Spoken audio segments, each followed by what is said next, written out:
So what do you think makes a great photographic image?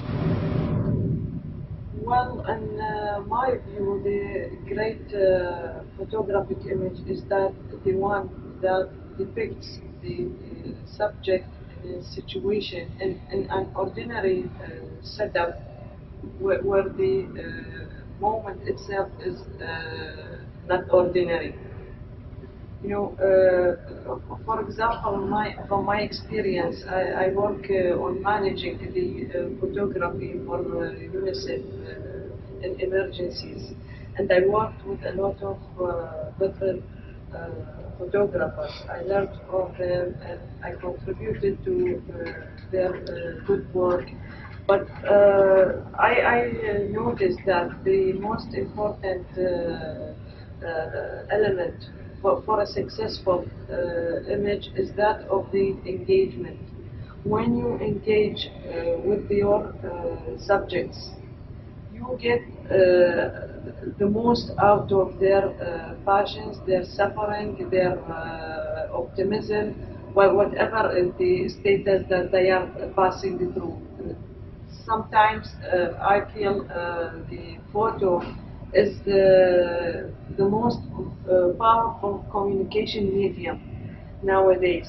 Sometimes the words fail to describe the situation or the sentiments of people in a complex situation of emergency where they are deprived of so many basic needs.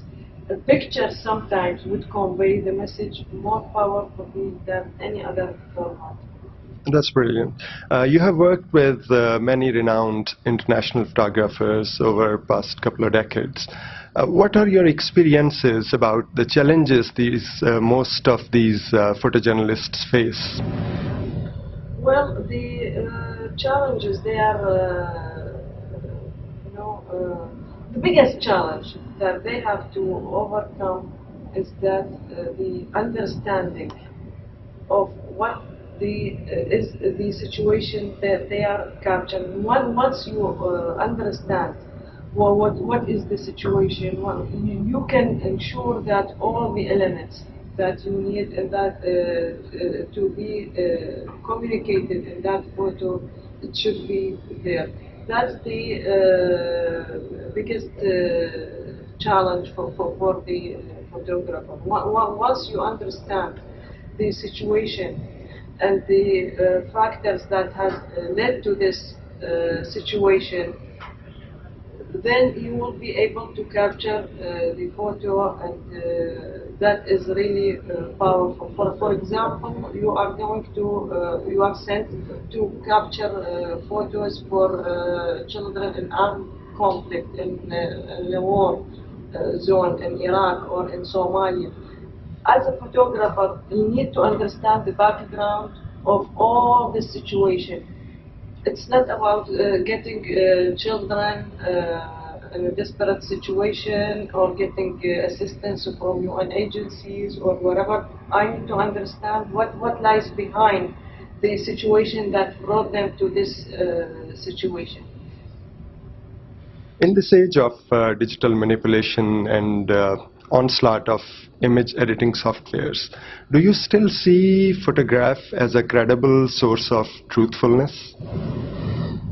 With the growth of the technology and the softwares, absolutely this argument came around photography and the manipulation of the softwares that being used to edit the photographs. But still, I think photography and the photo remains the most powerful medium for communication, and that of course rests with the authenticity and the professionalism of the photographer himself. If he is faithful to what he is doing, to the message that he wants to communicate, then any edits or any software would not compromise the message that he's communicating through that image. For instance, the situation that you are capturing, It's a fraction of a second that has never existed before, and it will never exist after. So if you are successful in capturing this moment, then you've got the message. If you want to adjust the light, if you want to adjust the color, I don't think that is going to compromise the truthfulness of your job. You have worked with so many diverse photojournalists so far. Whom do you find very interesting and close to the heart of the matter? Actually, I had the chance to work with the pool of photographers used by UNICEF. UNICEF, one of its key successes and strength is in its photography. Most of the communication being done based on the photographs that are being taken by these photographers.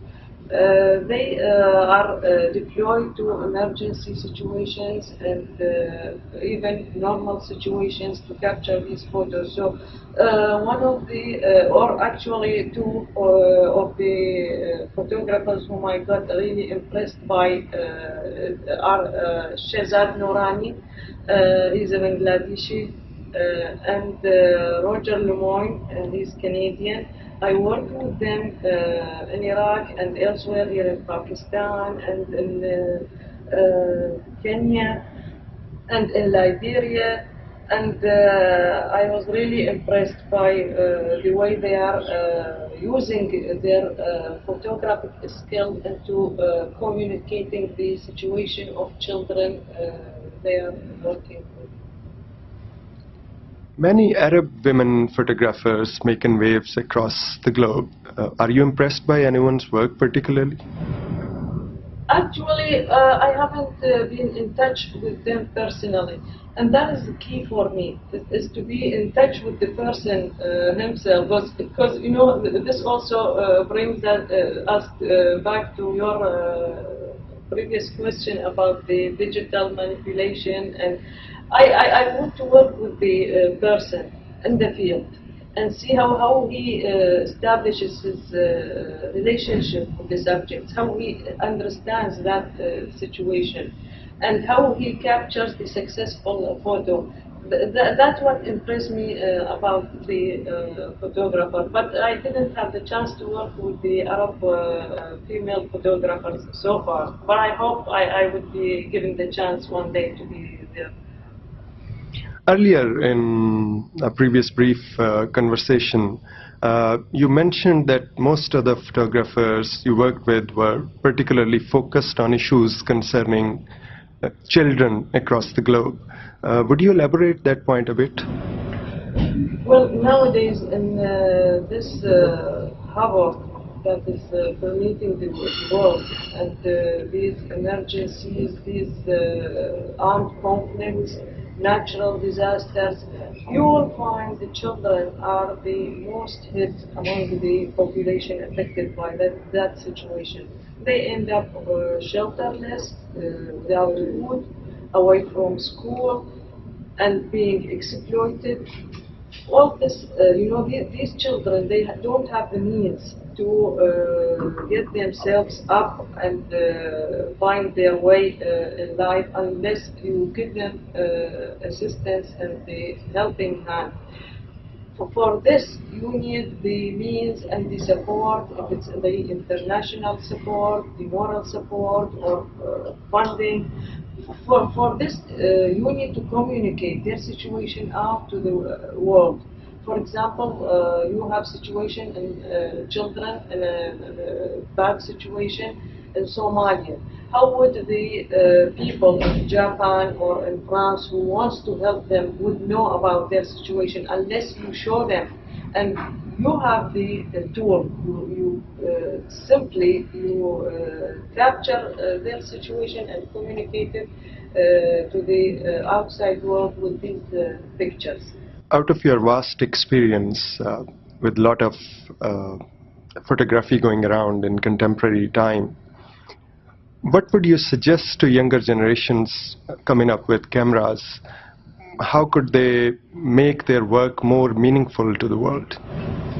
Well, one golden tip for any young photographer is just to focus on depicting the human aspect of the situation he is capturing. For example, you have a great camera and you have a great skills, and you go and capture a historical place or a beautiful landscape, and still without the human interaction and attachment, I won't find it really powerful as much as when you are depicting the human experience, be it suffering or optimism or excitement. So that is the successful show that made its way for publishing and for communication.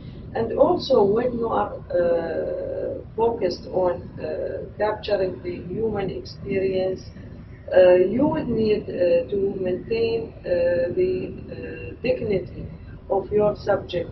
That is key in the successful photograph. For example, I have a situation hardly hit by an emergency. They are even they don't have anything on their shoulder. They are starving.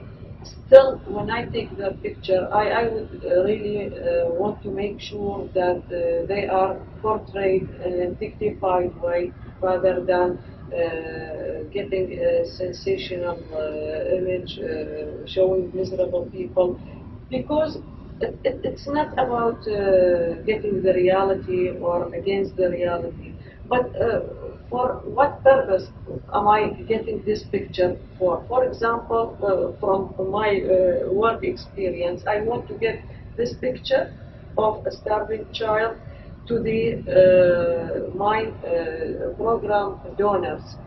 When I give them a child like dying or very miserable, this will generate a sense of uselessness and why do I need to invest in this child? Well, when I portray him with hope and with optimism in a dignified way, the donor or whoever wants to support, he said, yes, I will put my money in this child because he is going to make it out of this situation, and will really, my contribution will make a difference in the life of that particular child.